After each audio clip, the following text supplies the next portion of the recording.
Does anybody else feel like there's a weirdly high amount of dislike or maybe more disdain for Zootopia as a whole? Like, seriously, this movie, when it came out, it was a pretty big deal. The 2010s as a whole, they were a golden age for Walt Disney Animated Studios. They had a whole lot of successful films across the board, and Zootopia is pretty much right up there with Frozen as the crowning jewel of that era. Grossed $1 billion off a budget of $150 million, making it the only non-Frozen film from Walt Disney Animated Studios to ever cross that threshold, and then on top of that it won the Academy Award for Best Animated Picture in 2016, making it only one of 4 Walt Disney films to do so. And that's a list that includes Frozen, Big Hero 6, and Encanto. Pretty good movies, so I think it's safe to say that this film is a big deal. And for its time, it was goddamn popular. I mean, the Rotten Tomatoes scores speak for themselves. Has a critical score of 98% and an audience score of 92%. And so based on all of those factors, the box office, the reviews, the Academy Award, you'd probably expect discourse surrounding the film to be overwhelmingly positive. And yet whenever I see it mentioned these days, with suggestions of integrating it more heavily into the parks, potential for a sequel, whatever it may be, it's seemingly coupled with a disproportionate amount of hate, complaints about the film, talking about how it isn't good, how it's trash, it's overrated, etc, etc. And yet I'm not usually one to get so easily tilted, and I'm not usually so deeply salty about an opinion, but my god, this set me off. And so I kind of feel the need to defend the film somewhat, because in my eyes at least, it's an absolute banger. And it's very, very deserving of praise. It needs all the praise. Love this thing so much. And I know I've made a video similar to this in the past, but that was more a general appreciation video. This is me post-discovering there's actually a vocal element that actually dislikes this movie. And I can't stand for that, I'm afraid, so where to begin? So I guess we better just start with visuals, right? Disney and Pixar, they've often been the frontier of top-level animated visuals, with every film looking better and better than the one that came before. And Zootopia is no exception to this. Look at pretty much any animal character that came before this film, and you notice a massive difference in quality. It's remarkable. And whilst it doesn't quite have the same visual presence as it once did, I mean, it has been about 8 years, and in the meantime, visuals have kept getting more and more absurd, but it still holds up extremely well. And I think it's not the quality, but it's the design choices that makes the world of Zootopia stand out from the pack. All the various different characters intertwined in this mega city, the snow regions, the jungle, the desert, special neighborhoods for the miniature animals. The colors, the detail, it all works so well. So many eye-catching elements and interesting side characters. It really is a visual feast that keeps you enraptured from the moment you arrive in the city. And this in turn creates a nice visual contrast with the simplicity of the more rural areas where the designs are more uniform, basic, the same characters, the same animals over and over and over. And I don't know, I just really enjoyed how they showed off the contrast in diversity between the cities and the countryside. It's just awesome. But where I think the visuals really shone is in helping to construct a number of very memorable side characters, which really leads into my next big element that I enjoyed about Zootopia. It's the characters. They're so good.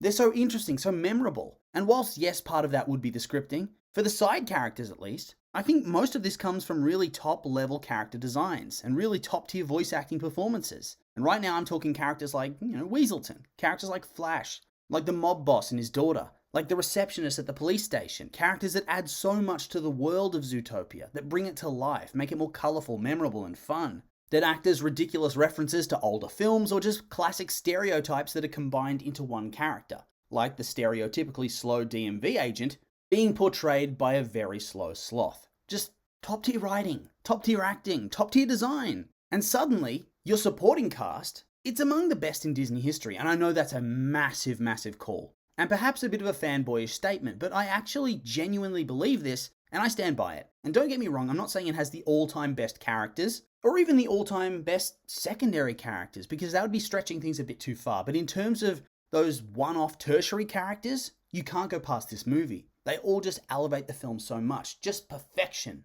And on top of that, the story itself is a banger. It has so many different elements and layers. You have Judy trying to prove herself as an equal to the rest of the police force. She's laughed at and looked down upon for being a bunny, for being the first bunny on the force, which is something traditionally suited for a more intimidating and larger animal. And in her quest to prove herself, she meets Nick Wilde, and together they begin to unravel the conspiracy of the Nightcallers.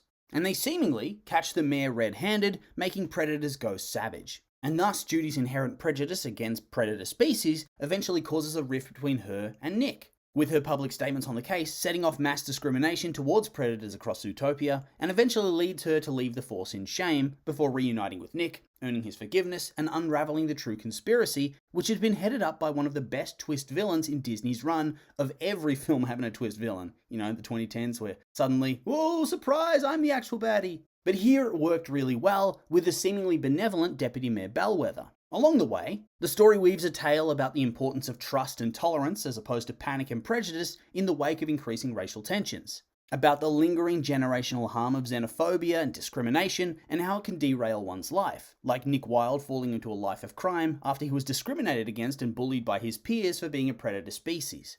It's ultimately a story about teaching acceptance and not judging a book by its cover, pushing back against your own bias and reflecting on how to be better, like we see with Judy in the later stages of the movie. And on top of that, we see the story of Judy and Nick progressing from enemies to begrudging allies to friends. We see their relationship fracture due to her prejudice and then be restored by her apology and promise to be better. Like, this is some really deep and lovely storytelling. Something that actually has a really important message, whilst also having all the necessary trappings to keep younger kids excited and engaged with the story and the characters. And so I kind of sit here thinking, what the hell's the reason as to why this film gets hate? Like, legit, I've seen people asking, oh, why are they even making a sequel?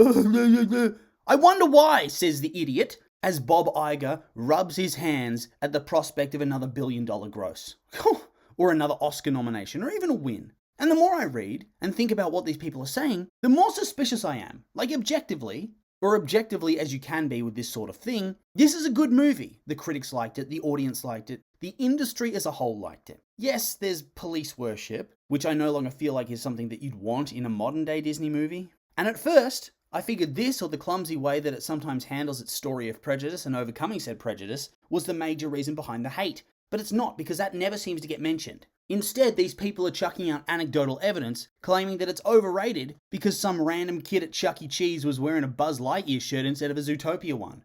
But the reality is this. The film succeeded in every possible way. I don't care if you think it's bad, or if your anecdotal evidence suggests it's overrated, because it's not. Your cousin's kids not caring about this movie is not indicative of the wider audience, who largely seem to lavish this thing with extreme and overwhelming praise and love. And the fact that it got so much acclaim from all aspects of the film's sphere, whilst drawing so many people to go and see it in the cinema, to me suggests that it's probably Disney's most successful film across the board next to Frozen. And I mean, look at Frozen 1. I think it actually got slightly worse reviews across the board, only slightly, but it was a ticket and merch machine that I doubt Disney's ever gonna match. Hence why they're pumping out sequels like No Tomorrow to try and break their own records. And so, I'm starting to think, or at least part of me's fully convinced, I think a lot of people are embarrassed to admit they like this movie, or are just dead set against liking this movie because it's a film about cuddly, cutesy little animals. Like, it's such a vocal bunch of people I've seen complain about it, but it's not the normal contrarian views or actually legitimate criticism. Instead, it seems to be that they've reached the limit of what they can stomach in terms of animations for everybody, not just for children. But they get embarrassed because on the surface, this movie makes that not true. Because it looks like something that's mostly for kids. So they don't take it seriously and they don't look any deeper. And that's a shame because it has so much to offer. Don't be ashamed. I'm a grown-ass man discussing animation on the internet for money. And you know what? I have no regrets. So yeah, I guess what I'm trying to do here is simply get across why I think, for the most part, a lot of the criticism of this film is actual bullshit. Because it's always so weirdly vague. It feels like they looked at the poster, they saw the animals, and they just stopped caring. They don't look at the deeper story, they don't talk about those aspects in their critiques, and honestly, they just remind me of the type of people that say stupid shit like, this doesn't feel like a Pixar film, as if all Pixar films have to conform to the same style of storytelling. Ugh. And yeah, I'm not usually this negative towards people, honestly, or at least towards real people that are not characters in a cartoon or something like that, but here, I guess I got a bit tilted. Oh well. And so yeah, not really much else to say other than these have been my opinions and I'd like to hear yours. What did you think of what I had to say? Are you with me? Or maybe you think I'm completely off base. I'm curious for your thoughts, so make sure to like, comment and subscribe and let me know.